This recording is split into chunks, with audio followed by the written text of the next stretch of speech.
Aujourd'hui, je voudrais te parler d'un rôle que l'on a en tant que parent, qu'on a vraiment l'impression que c'est la mission qui nous incombe, celle de protéger nos enfants. Très souvent, en tant que parent, on veut protéger nos enfants. D'ailleurs, on va potentiellement tomber dans l'extrême inverse, c'est-à-dire qu'on va restreindre la liberté de nos enfants pour vraiment, dans le but de le protéger. Encore une fois, comme d'habitude, si le sujet du jour te fait réagir et que tu es en direct sur Instagram, n'hésite pas à me laisser un petit message, poser ta question. Je les prendrai au fur et à mesure et je ferai un petit tour à la fin. Et puis si tu m'écoutes sur le podcast lorsqu'il est diffusé le mardi, eh bien pas de problème, on peut également échanger. Il suffit simplement que tu m'envoies un message soit directement sur ma boîte mail à Maude, M-A-U-D-E, parce que oui, j'ai un E, arrobase merrecredi.com. Donc comme le jour, mais avec un E encore en plus, sur merrecredi. Et puis évidemment, bien sûr, sur Instagram, en message privé, c'est toujours un grand plaisir d'échanger avec toi en direct. Bref, si je reviens au sujet d'aujourd'hui que je te proposais, c'était vraiment cette notion de comment on fait pour protéger nos enfants. C'est quelque chose en tant que parent, c'est notre mission, j'ai envie de te dire. Et très souvent, eh bien en fait, il y a une petite confusion dans notre esprit, c'est qu'on va vouloir protéger notre enfant finalement de vivre des situations douloureuses, de vivre des émotions douloureuses. Et en fait, on ne peut pas. On ne peut tout simplement pas protéger nos enfants d'expérimenter une émotion douloureuse. Et j'ai envie de te dire, c'est une bonne chose, parce que toutes les émotions, elles ont des messages, et elles sont là pour apprendre des choses. Donc ton enfant, il a aussi besoin de passer par ces émotions douloureuses pour apprendre des choses, pour apprendre à connaître quelles sont ses limites, quelles sont ses valeurs, quels sont ses besoins. Et c'est vraiment en ça, voilà, je reboucle toujours la même chose, mais c'est vraiment en ça que pour moi c'est primordial, eh bien, d'apprendre à décrypter le message des émotions, pouvoir comprendre ce fameux message pour ensuite pouvoir mieux vivre l'émotion, pouvoir l'exprimer et pouvoir en parler aux gens qui nous entourent pour éviter de revivre encore et toujours cette même situation. Et donc pour en revenir au sujet, c'est que en tant que parent, souvent on confond notre mission, notre noble mission de protéger nos enfants. On voudrait protéger nos enfants de vivre ces moments douloureux, de vivre ces émotions douloureuses, alors qu'en fait, notre job, c'est plutôt de faire en sorte que quand ces situations douloureuses apparaissent pour notre enfant, c'est de l'accompagner pour l'aider à traverser ce moment, à traverser cette émotion du mieux possible pour que finalement il apprenne comment vivre une émotion douloureuse. Et ça change tout. J'ai envie de te dire, ton enfant, tu peux pas le mettre sous papier bulle et l'empêcher de vivre des situations douloureuses. Parce que quelque chose qui pour toi va te paraître peut-être anodin, ton enfant, avec sa sensibilité, son vécu, sa façon de voir les choses, il va peut-être, lui, mal le vivre. Donc, prévenir quelque part des émotions douloureuses, un, ce n'est pas souhaitable, et deux, c'est mission impossible, tout simplement. Donc en fait, notre job, il faudrait peut-être qu'on revoie un petit peu le curseur. Ce n'est pas d'éviter à nos enfants de vivre des situations douloureuses, mais c'est de les accompagner, c'est d'apprendre à notre enfant à traverser les moments douloureux quand ils se présentent. Comment on réagit. Et c'est ça, réellement, notre job de parents, notre mission, tu vois, c'est d'accompagner notre enfant à savoir vivre ces moments-là. Et la difficulté, c'est comment on accompagne notre enfant à apprendre à vivre ça quand nous-mêmes, on ne sait pas spécialement le faire. Je sais pas ce que tu en penses. Je sais pas si tu as l'impression, toi, justement, de savoir traverser des situations douloureuses, traverser des moments de colère, de tristesse, de frustration ou autre. Comment est-ce que tu réagis, toi, en tant qu'adulte, déjà ? Si tu sais le vivre, alors oui, tu vas être à même de pouvoir expliquer à ton enfant comment faire pour traverser ces moments-là. Et c'est là où tu vas pouvoir vraiment rentrer dans ton souhait de protéger ton enfant. C'est que finalement, c'est pas le protéger en lui évitant de vivre les choses, c'est de le protéger à l'avenir de revivre les mêmes choses parce qu'il va comprendre le message, il va savoir comment traverser ce moment de la manière la plus simple, rapide pour lui et qu'il apprenne vraiment quelque chose. Mais la difficulté pour moi, c'est vraiment que quand nous, en tant qu'adultes, on ne sait déjà pas spécialement le faire, ou on a déjà le sentiment de subir nos propres émotions, euh, et finalement, on se trouve démunis et on ne sait pas comment protéger, entre guillemets, protéger notre enfant, parce que nous-mêmes, en fait, on ne nous l'a pas appris, et c'est là où ça peut devenir un peu compliqué.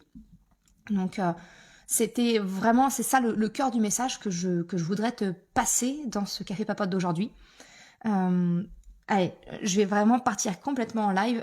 Tu vois, le dernier élément que j'ai en date, c'est pas nouveau. Si tu as écouté un petit peu mes épisodes de podcast précédents, tu sais que moi, j'ai connu une forme de harcèlement scolaire quand j'étais à l'école, en élémentaire, donc du CP au CM2 environ. Et forcément, c'est quelque chose à laquelle je suis attentive pour mes enfants. Et je me suis rendu compte, pas plus tard qu'il y a mercredi, où en fait, c'est pas que mon enfant vit une situation de harcèlement, mais en tout cas une forme d'exclusion, oui. Notamment au moment de la garderie le soir après l'école. Et mon premier réflexe, c'est de vouloir protéger mon enfant, de faire en sorte que mon enfant ne vive pas cette situation-là. Mais en fait, je ne peux pas l'éviter. Je peux pas prendre mon enfant, l'enfermer dans sa chambre et réponse, tu vois. Hein. Mon enfant, c'est pas réponse. Je vais pas l'enfermer dans une tour pour que rien ne vienne l'atteindre finalement. Par contre, ce qui est important, c'était de faire parler mon enfant, de comprendre qu'est-ce qui l'embêtait le plus, de discuter ensemble des solutions qu'on pourrait mettre en place. Je suis à mon compte. La solution facile, c'est de dire, tu rentres après l'école. Donc, il va falloir que je pose bien mes limites, que j'explique bien mon besoin, moi, de pouvoir travailler encore un peu plus d'une heure quand mon enfant va rentrer de l'école. Donc là, encore une fois, on rentre dans un processus de j'explique mon besoin, tu m'expliques le tien, et puis on trouve un chemin d'entente, si tu veux. Mais voilà, pour recoller au sujet du jour, on ne peut pas protéger nos enfants de situations douloureuses. Il y en aura toujours. Et même quand on ne pense pas, on n'imagine pas que la situation puisse être douloureuse pour notre enfant, on n'est pas dans sa tête. Voilà, on a chacun nos lectures de pensée, on a chacun l'interprétation des événements qui peut susciter des émotions plus ou moins agréables. Donc, protéger notre enfant, ce n'est pas lui éviter de vivre les situations, c'est de savoir comment réagir quand il vit des émotions douloureuses. C'est ça, vraiment, protéger son enfant. Voilà un petit peu le message que je voulais te passer. Alors, je vais regarder s'il y a des questions. J'ai vu passer un message. Tu me dis, de mon côté, j'essaie de comprendre son émotion, d'échanger avec mon enfant pour en connaître la cause et ensuite chercher effectivement comment l'accompagner au mieux. Exactement. C'est tout à fait ça, Élevage Whippets. C'est le but, déjà, c'est de comprendre la situation, c'est d'essayer objectivement de comprendre, et puis de l'amener à réfléchir par eux-mêmes, nos enfants, dire de quoi tu aurais besoin. Est-ce que tu as besoin de poser une limite ? Comment on peut le formuler ? Voilà, on peut pas, encore une fois, on peut pas les mettre sous bulle, nos enfants. On peut pas les protéger à tout prix. La meilleure protection, ça reste encore l'accompagnement. Comment on réagit dans ces moments-là ? Quelle émotion, voilà, nommer les émotions. Je te parle très souvent. Non, dernièrement, je t'ai parlé d'un projet que j'ai, d'un jeu de cartes. Alors, c'est pas un jeu dans le sens quelque chose à jouer avec son enfant, mais un support sous la forme de cartes qui permettrait justement aux parents et à l'enfant, même s'il n'est pas lecteur, donc ça me tient vraiment à cœur, qui puisse identifier les émotions. Et mon but à moi derrière, si tu veux, c'est au-delà que l'enfant reconnaisse l'émotion, c'est vraiment te donner les astuces à toi le parent, à toi l'adulte, comment tu accompagnes ton enfant à travers cette émotion, comment on peut l'exprimer d'une manière acceptable. Je pense notamment à la colère. Comment on peut arriver à comprendre le message, parce que c'est vraiment ça finalement l'élément le plus difficile, à mon sens. Dis-moi si je me trompe, mais moi, jusqu'à tout ce travail que j'ai fait sur moi, on m'a jamais appris à comprendre le message d'une émotion. c'est pas quelque chose qui est classique. On nous parle d'accueillir les émotions. Oui, d'accord, mais accueillir, c'est bien. Puis on en fait quoi après, en fait? Parce que je sais pas toi, mais moi, par exemple, j'ai des disputes qui revenaient. Je vais pas parler au passé maintenant, vu que j'ai quand même un petit peu travaillé sur moi et ça porte ses fruits, j'ai envie de te dire, ça sert à quelque chose. Mais j'avais tout le temps les mêmes genres de disputes avec mon conjoint, par exemple. Ou tout le temps les mêmes genres de disputes avec mes enfants. C'était toujours sur les mêmes sujets. Et à un moment donné, comment on fait? Enfin, c'est juste pas vivable de vivre sans arrêt les mêmes situations.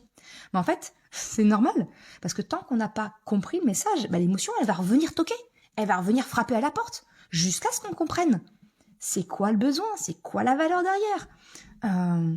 Là, cette phrase-là, je te la répète sans arrêt, mais ça me tient vraiment à cœur, et c'est pour ça que ce soit dans la formation pour mieux vivre ses émotions, qui s'appelle S'élever en même temps que ses émotions, ou ma formation globale où je t'accompagne dans ta posture de parent, qui est S'élever en même temps que son enfant, dans ces deux formations-là, je vais bien plus loin que te poser la question, dire c'est quoi le message de l'émotion.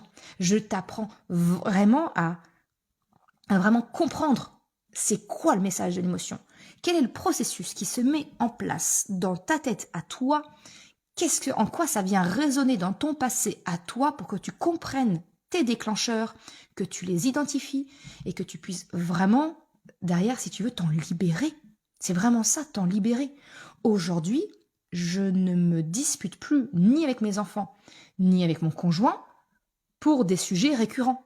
C'est passé parce qu'on les a traités. La dernière en date, c'est un sujet de fond. Je t'en ai parlé d'ailleurs dans un de mes mails, la minute des mamans parfaitement imparfaites, où mon mari avait eu ce petit mot où il m'avait traité d'extrémiste sur mon côté féministe, si tu veux. Bon, autant dire que ça a fait volcan, parce que là, il est venu toucher à une valeur très très forte chez moi, et ça a enclenché une discussion qui a mis du temps, parce que bien évidemment, en plus il y a le quotidien, il est parti en déplacement, ce genre de choses. J'ai envie de te dire qu'aujourd'hui, elle est derrière nous, cette discussion-là. Parce que j'ai pu exprimer ma valeur, j'ai pu exprimer ce que j'avais besoin de lui par rapport à cette valeur. Lui m'a exprimé, à contrario, en quoi ça le dérangeait, qu'est-ce qui l'avait poussé à me qualifier d'extrémiste, pour qu'on en discute. Et voilà, les disputes perpétuelles qu'on pouvait avoir, on les a plus. J'ai envie de te dire, pour moi, à partir du moment où on est capable de savoir vivre, exprimer, communiquer ses émotions, ne surviennent les colères, les disputes, tout ce que tu veux bien, voilà, de négatif, la spirale, les tempêtes émotionnelles, ne subsistent que celles qui sont nécessaires pour apprendre quelque chose. Donc, forcément, ça allège drôlement le quotidien. Et c'est pour ça que ça me tient à cœur de t'y accompagner à travers cet épisode où effectivement, je te donne comme ça des petites pistes de réflexion, peut-être de prise de conscience, et puis bien naturellement, où je te prends par la main, pas à pas, où je te guide à travers soit mes coachings, soit mes formations. Ça, c'était la petite minute autopromotion, bien évidemment, parce que je ne vis pas d'amour et d'eau fraîche, ce serait bien pratique, mais pas encore. Donc voilà ce que je voulais te partager aujourd'hui sur finalement le petit piège qu'il y a derrière vouloir protéger ses enfants. Protéger nos enfants des choses négatives, mais en fait, on ne peut pas protéger nos enfants des émotions négatives. On peut simplement les accompagner à savoir mieux vivre ces moments-là. C'est la petite différence qui fait tout, selon moi. Voilà pour le café papote d'aujourd'hui. Je ne sais pas si tu as s'il y a encore des questions. Je vais prendre 2 petites secondes. Sinon, tu sais bien, c'est comme d'habitude. En message privé, j'échange avec toi avec grand plaisir. Et puis, voilà, si tu es sur le podcast à m'écouter, eh bien, il y a toujours mon adresse mail ou tu peux me rejoindre sur les réseaux sociaux et me contacter. Ce sera toujours un grand plaisir. J'en profite en aparté. Aujourd'hui, mon site internet est en petite pause parce que je suis en train de travailler dessus. Là, je fais ma pause avec toi pour ce live Café Papote. Mais sois pas surprise si tu te rends sur mon site. C'est normal, voilà, le site se refait une beauté, d'un point de vue technique, d'un point de vue esthétique, quand il va revenir, rien n'aura changé. Mais voilà, ne sois pas surprise si tu vas voir sur mon profil ou autre pour retrouver soit mon guide gratuit, la boussole des émotions, soit mes formations ou mon accompagnement. Pour l'instant, tout est en pause parce que je suis en train de travailler dessus. Alors, maintenant que ça c'est fait, je pense qu'on on a fait le tour des questions. Un grand merci à toutes celles et ceux qui étaient en live sur Instagram. Je te souhaite une excellente journée et puis à très bientôt. Ciao!